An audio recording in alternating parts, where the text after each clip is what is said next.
Hi යාළුවනේ කොහොමද ඉතින් ඔන්න මම අදත් ලස්සන කතාවක් අරන් ආවා. ඒ තමා නිල් අහස යටින්. ඉතින් අපි දැන් කතාව කියවමු. මහව දුම්රිය ස්ථානයට සවස් යාමේ අවු රශ්මිය වැටී තිබුණේ තඹ පාටින්. දුම්රිය පැමිණීමට තව පැය භාගයක් පමණ තිබුණා. වේදිකාවේ කෙළවරක තිබූ සිමෙන්ති බංකුව මත කසුන් සහ සඳුනි එකිනෙකාට ලන් වී වාඩි වී සිටියා. ඔවුන් විවාහ වී ගත වූයේ මාස 3ක් පමණයි. නමුත් ජීවිතයේ යථාර්ථය ඔවුන්ට එකට සිටීමට ඉඩ දුන්නේ නැත. කසුන් කොළඹ පෞද්ගලික ආයතනයක ලිපිකරුවෙක් ලෙස සේවය කළේය. ඔහුට ලැබුණු සුළු වැටුපෙන් කොළඹ ජීවත් වෙමින් ගමේ සිටින සඳුනිට මුදල් යැවීම ලෙහෙසි පහසු කටයුත්තක් නොවිය. කසුන් අයියේ පරිස්සමෙන් ඉන්න, කෑම වෙලාවට ගන්න. සඳුනි කසුන්ගේ රළු අත තදින් අල්ලා ගනිමින් කීවාය. ඇගේ දෑස් ඇඟ කඳුළු කැට දිලිසෙමින් තිබුණි. බය වෙන්න එපා සඳු. මම මේ හැමදේම කරන්නේ අපේ අනාගතය වෙනුවෙන්. තව ටික දවසකින් මම ඔයාවත් කොළඹට ගන්නවා. අපි බෝඩිමක හරි එකට ඉමු. කසුන් ඇගේ හිස පිරිමදිමින් කීවේය. දුම්රිය අඩහැර තබමින් වේදිකාවට ළඟා විය. කසුන් දුම්රියට ගොඩ වී ජනේලයෙන් දෑත් දිගු කළේය. දුම්රිය ඇදී යද්දී සඳුනි වේදිකාව මත තනි වූවාය. දුරස් වීමේ වේදනාව ඔවුන් දෙදෙනාගේම හදවත් රිදවෙමින් තිබුණි. මාස 4ක පාළු ජීවිතයකින් පසු කසුන් කොළඹ තොටළඟ ප්‍රදේශයෙන් කුඩා කාමරයක් සොයා ගත්තේය. ඒ ඉතා කුඩා පොදු වැසිකිළියක් සහිත සෙවිලි තහඩු දැමූ කාමරයකි.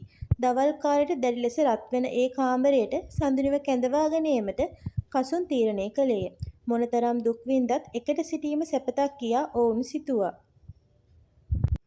සඳුනි ගමේ පරිසරය අතහැර කොළඹට පැමිණ මුල්ම දවසේ ඇයට දැනුනේ දැඩි අපහසුතාවයකි. වාහනවල ශබ්දය, දූවිල්ල සහ කාමරයේ තිබූ පටු බව ඇයව මන්දගාමී කළේය. නමුත් කසුන් වැඩ ඇරී මහන්සි වී කාමරයට පැමිණ විට ඇය සියලු දුක් අමතක කර සිනහවකින් ඔහුව පිළිගත්තේය. රෑ බෝවූ විට ඔවුන් කුඩා ලාම්පු එළියෙන් බිම් පැදුරක් දමා වාඩි වූහ. කසුන් සඳුනිව තමාට ලං කර ගත්තේය. සඳු, මේ කාමරය ඔයාට අපහසුයි නේද? මට සමා වෙන්න. කසුන් කනගාටුවෙන් කීවේය. පිස්සුද අයියේ? ඔයා ඉන්න තැනක් මට මාලිගාවක්. අපි හෙමින් නැගිටමු. මටත් පුළුවන් මොනවා හරි රස්සාවක් කරන්න. එතකොට අපිට ඉක්මනට දියුණු වෙන්න පුළුවන්නේ.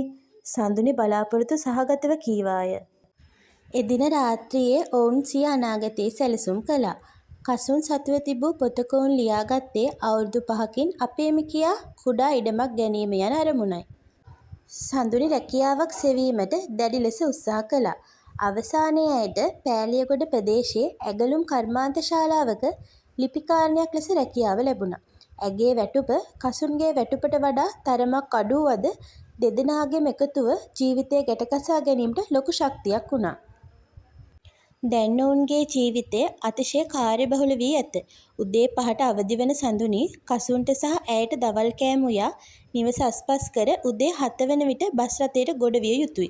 කොළඹ බස් රථවල තදබදය, මිනිසුන්ගේ රළු වචන සහ අවු රශ්මිය ඇයට අලුත් අත්දැකීමක් විය. රැකියාව නිමා වී ඇය කාමරයට එන විට සවස 7 පසුවේ. කසුන්ද එසේමය. දෙදෙනාම මහන්සි වී සිටි බැවින් පෙර පරිදි සිනාසීමට හෝ කතා කිරීමට ඔවුන්ට කාලයක් නොතිබිණි. ජීවිතය යාන්ත්‍රික වෙමින් පැවතුණි. කාලය මාස කිහිපයක් ගෙවී යද්දී ඔවුන්ගේ ජීවිතයට ප්‍රශ්න වැසි වැහෙන්නට විය. මුලින්ම ආවේ බෝඩිම් අයිතිකරුගේ ප්‍රශ්නයයි. බෝඩිම් කුලිය එකවරම රුපියල් 1000කින් වැඩි කරන බව ඔහු පැවසිය. කසුන් මහත්තයා, අකමැති නම් කාමරය අයින් කරලා දෙන්න. ඕන තරම් අය ඉන්නව ගන්න. බෝඩිමේ අයිතිකරු රළු ලෙස කීවේය. ඔවුන්ට වෙනත් තැනකට යාමට තරම් මුදලක් අතේ නොතිබූ බැවින් වෙනත් වියදම් කපා හැර බෝඩිම් කුලිය ගෙවීමට සිදුවිය. ඊළඟට ආවේ ලෙඩ රෝග පිළිබඳ ප්‍රශ්නයි. කොළඹ අහිතකර දේශගුණය සහ මහන්සිය නිසා සඳුනිට දැඩි ලෙස සෙංගමාලයට වැළඳුණි. ඇයට සති 3ක රැකියාවට යාමට නොහැකි විය. පෞද්ගලික ආයතනයක් බැවින් ඇගේ වැටුපෙන් විශාල මුදලක් කැපී ගියේ. ඒ අතරතුර කසුන්ටද රැකියාවේදී ලොකු අත්වැරදීමක් සිදු වී ආයතනට වූ පාඩුව පියවීමට ඔහුගේ වැටුපෙන් කොටසක් කපා ගැනීමට පාලක පක්ෂය තීරණය කළේය. එක් රැයක පීඩනය දරාගත නොහැකි වූ තැන කසුන් හිස අත්ලෙන් වසාගෙන හඬන්නට විය. මට බෑ සඳු, මට මහන්සි. මං හිතුවේ මේ කොළඹ ඇවිත් මං ඔයාව සතුටින් තියයි කියලා. ඒත් මං ඔයාට දුන්නේ දුක විතරයි. කසුන් නිකි ගැසුවේය. සඳුනි අමාරුවෙන් නැගිට කසුන් අසලින් වාඩි වූවාය. ඇය ඔහුගේ කඳුළු පිස දැමුවාය. අයියේ වැටෙන හැම වෙලාවකම අඬන්න ගියොත් අපිට නැගිටින්න වෙන්නේ නෑ. අපිට අපි ඉන්නවා. සල්ලි නැති වුණාට අපේ ආදරේ තියෙනවා. අපි මේක ජයගමු. ඇය ධෛර්යවන්තව කීවාය. ඔවුන් මුහුණ දුන් ලොකුම වේදනාව වූයේ ආර්ථික ප්‍රශ්න පමණක් නොවේ. සමාජයෙන් සහ නෑදෑයන්ගෙන් ආ කතාබස්ය. වසර 2ක් ගත වුවද ඔවුන්ට දරුවෙකු නොසිටි බැවින් ගමේ නෑදෑයෝ එක එක කතා කියන්නට වුණා. ගමේ උත්සවයකට ගිය අවස්ථාවක කසුන්ගේ නැන්දනියක් සඳුනිට ඇසෙනසේ මෙසේ කීවාය. කොළඹ ගිහින් රස්සා කළාට වැඩක් නෑ. කූඩුවක් හදාගන්න ලෙහෙසි වෙන්නේ නෑ. තවමත් බෝඩිම් ගානට රස්යාදු වෙනවා. ළමයෙක් සරණකුත් නෑ. ඒ වචන සඳුනිගේ හදවත පසාරු කරගෙන ගියේය. ඇය එදින රාත්‍රියේ කාමරයට පැමිණ කොට්ටේ තෙමමින් හැඬුවාය. කසුන්ද සමාජයෙන් ලැබෙන නින්දා නිසා දැඩි ලෙස පීඩාවට පත්විය.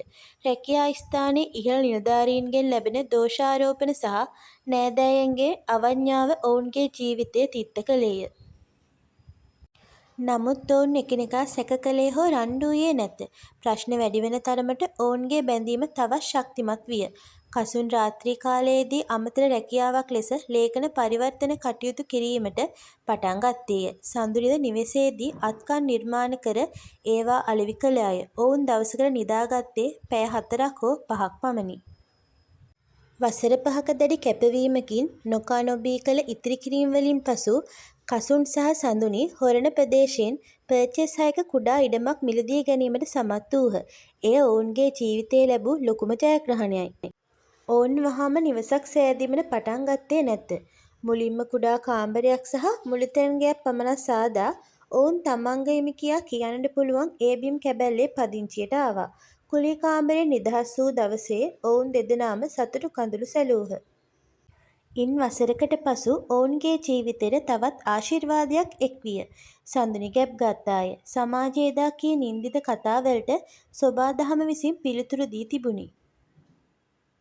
මාස 9කට පසු කළුතර රෝහලේදී සඳුනි ලස්සන දියණියක බිහි කළාය. කසුන් දියණියව පළමු වරට අතරගත් මොහොතේ ඔහුගේ දෑසින් ගලා ගිය සතුටු කඳුළිය. සඳු බලන්න අපේ දුව අපේම කියලා ගෙදරක අද අපේ දරුවා ඉන්නවා. කසුන් සඳුනිගේ නල්ල සිපගනිමින් කීවේය.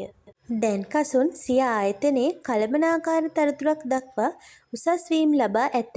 සඳුනි රැකියාවෙන් ඉවත් වී දියණිය රැක බලා ගනිමින් නිවසේ සිට කුඩා ව්‍යාපාරයක් කරගෙන යයි.